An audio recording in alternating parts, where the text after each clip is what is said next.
नमस्कार दोस्तों, मैं फात काज़मी मारिना संदेश लाइव से। काफ़ी दिनों के इंतज़ार के बाद आज बीजेपी को उनके प्रत्याशी मिल गए, वही पुराने सांसद हरिनारायण राजभर जी। इसी उपलक्ष्य में हम आए हैं आज कांग्रेस के वरिष्ठ नेता और पूर्व प्रत्याशी अबूबकर अंसारी साहब के यहाँ। हम इनसे जानना चाहते हैं कि भाजपा ने आखिर पूर्व सांसद हरिनारायण राजभर में ऐसा क्या देखा कि इतना दिन इंतजार करने के बाद भी उनको कोई प्रत्याशी नहीं मिला, फिर वही प्रत्याशी लेके आए। इसके बारे में अबूबकर अंसारी साहब आप बताएं। देखिए, ये तो भाजपा का सवाल है, भाजपा इसका जवाब देगी, लेकिन जो प्रत्याशी है वो पूरी तरह से फेल है और भाजपा हताशा का शिकार है। भाजपा को कोई प्रत्याशी नहीं मिल रहा था और ये प्रत्याशी जिसको 60% लोग पहचानते भी नहीं हैं। इसने इस क्षेत्र में 5 साल में कोई भी विकास का कार्य नहीं किया है। कार्य करना तो दरकिनारे, यहाँ पे जो टर्मिनल पास हुआ था बगल के ज़िले के उनके पार्टी के मंत्री मनोज सिन्हा जी उठा के ले चले गए, वो भी इस पार्लियामेंट के मेंबर ने या उसको रोक भी नहीं पाए। तो ये जनता में पूरी तरह फेल है और भाजपा हताशा का शिकार है, इसलिए इनको कोई कैंडिडेट नहीं मिल रहा था, तो फिर उसी पर उन्होंने अपना भरोसा जताया। अच्छा, इस समय जो जगह जगह सांप्रदायिकता फैलाई जा रही है, कहीं दंगा हो रहा, कहीं कुछ बात हो रही है, कहीं पाकिस्तान का नाम आ रहा है, इस तरीके से जो माहौल बनाया जा रहा है, इसके बारे में आप क्या कहेंगे? क्योंकि केंद्र में भी भाजपा की सरकार है, और इस बारे में आप क्या कहेंगे? देखिए, पूरे देश में 2 नज़रिए पर ये चुनाव हो रहा है। एक तरफ सेकुलरिज्म है और एक तरफ सेकुलरिज्म को ख़त्म करने का नज़रिया है। तो अब उनको इसमें कहीं सफलता नहीं मिल रही है।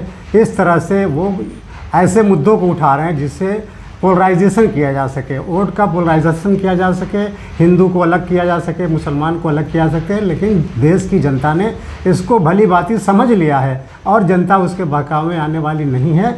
देश मजबूत तभी रहेगा जब यहाँ का सेकुलरिज्म मजबूत रहेगा। जनता उसी पे वोट करने जा रही है और इनका सफाया होने जा रहा है। अच्छा, क्या आपके जो प्रत्याशी हैं ये चुनावी मैदान में चुनाव लड़ रहे हैं, क्या आपको लगता है ये चुनाव जीत पाएंगे? ये लड़ाई में है या लड़ाई से बाहर है? क्योंकि जो जनता की बात चल रही है, लोगों के मन की बात है, उनको सबको लगता है कि यहाँ गठबंधन काफ़ी मजबूत है, गठबंधन का जो भी प्रत्याशी होगा वो निश्चित तौर पर जीतेगा। बात सिर्फ यही चल रही है, इसके विषय में आप क्या कहना चाहेंगे? यहाँ का जो गठबंधन का प्रत्याशी है वो काफ़ी कमज़ोर है, चूँकि इस ज़िले का नहीं है और जनता के बीच में कभी वो रहा है ही नहीं है। जनता तो उसको जानती भी नहीं है। ये बात तो दुरुस्त है कि ज़्यादातर लोग बीजेपी को हराने के लिए अपना वोट देंगे। उसमें बालकृष्ण चौहान सबसे उपयुक्त हैं, क्योंकि बालकृष्ण चौहान 1999 में यहाँ के सांसद रहे हैं और ये क्षेत्र बहुत बड़ा बुनकर बाहुल्य क्षेत्र है। बुनकरों पे जब एक्साइज ड्यूटी अटल बिहारी वाजपेयी सरकार ने लगाया था, तो यही बंदा पूरे देश में 543 MP में किसी ने भी इस मुद्दे को टेकअप नहीं किया।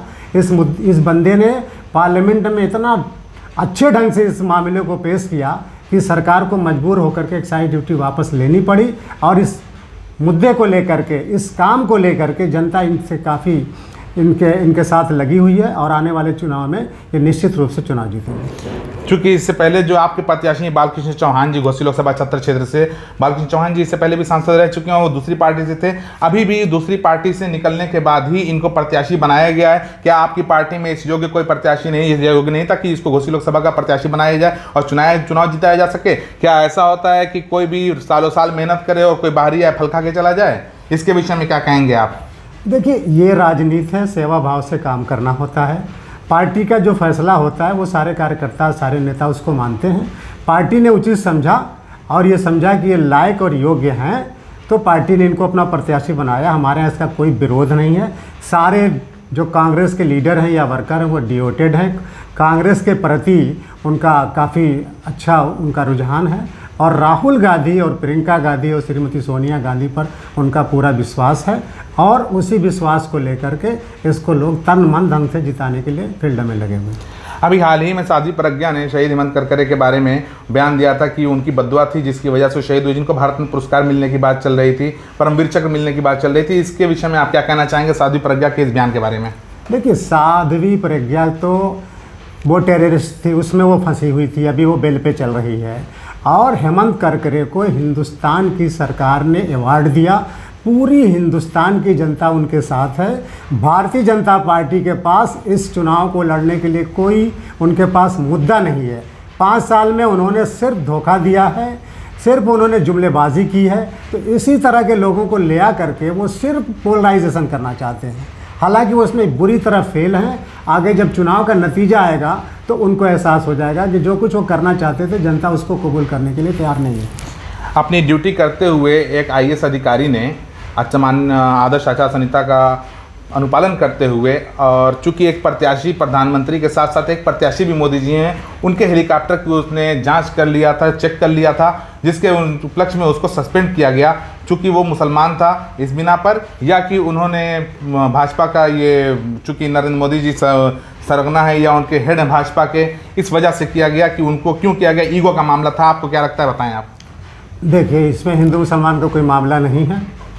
उनको सस्पेंड किया गया और सस्पेंशन उनका वापस भी हुआ। जो कुछ उन्होंने किया, उन्होंने अपने कर्तव्यों का निर्वहन किया और इलेक्शन कमिश्नर ने उसको समझा कि इन्होंने ठीक काम किया था, उनका सस्पेंशन वापस भी ले लिया। अच्छा, इस समय घोसी लोकसभा क्षेत्र में चूंकि बुनकर बाहुल्य क्षेत्र, आप भी एक बुनकर नेता की हैसियत से जाने जाते हैं, और यहाँ पर आपके प्रत्याशी बुनकरों के लिए क्या कर सकते हैं या नहीं कर सकते हैं, ये भी आप बताएं। देखिए, कर सकने में तो उन्होंने करके दिखाया है। जब वो बुनकरों के बीच नहीं थे, वो किसी दूसरी पार्टी से थे, तो उन्होंने जब बुनकरों पे कोई बात आई, टैक्स एक्साइज ड्यूटी लगी, तो उन्होंने इसको करके दिखाया है। अब जब कर चुके हैं पहले, तो उनके बारे में शक व शुबा पालना बेबुनियाद बात है। जब वो चुनाव जीतेंगे, और निश्चित रूप से हिंदुस्तान में कांग्रेस की सरकार आने वाली है, जब कांग्रेस की सरकार आएगी, जो यहाँ बुनकरों की ज़रूरत है, जो इस क्षेत्र की ज़रूरत है, बालकृष्ण चौहान बखूबी चूँकि पार्लियामेंट में रह चुके हैं, उनको हर नियम कायदा कानून मालूम है, तो उनके ज़रिए यहाँ का विकास काम जो कल्पनाथ राय ने जहाँ अधूरा छोड़ा था, उसको ये आगे बढ़ाएंगे और इस क्षेत्र को विकसित करेंगे। आपको क्या लगता है कि आपकी लड़ाई घोसी लोकसभा क्षेत्र में किससे है? देखिए, लड़ाई तो यहाँ होगी। अब बीजेपी का जब उम्मीदवार आ गया, तो अब लोगों के दिमाग में, दिल में ये बात साफ हो गई है। बालकृष्ण चौहान नंबर 1 पर लड़ रहे हैं, बाकी दूसरे और तीसरे पर गठबंधन और भाजपा लड़ेगी। हम काफ़ी आगे रहेंगे। चलिए, आप मौजूद थे हमारे संदेश लाइव के साथ। हमारे साथ थे कांग्रेस के पूर्व प्रत्याशी अबू बकर अंसारी साहब, और कांग्रेस के वरिष्ठ नेता भी हैं, और एक बुनकर नेता की भी हैसियत से जाने जाते हैं। चूँकि मऊ के जनता को ये काफ़ी अच्छे समझते हैं, मिजाज भी काफ़ी अच्छे समझते हैं। अब इनके साथ हमारा साक्षात्कार था, इसी के साथ बात खत्म करता हूँ। धन्यवाद।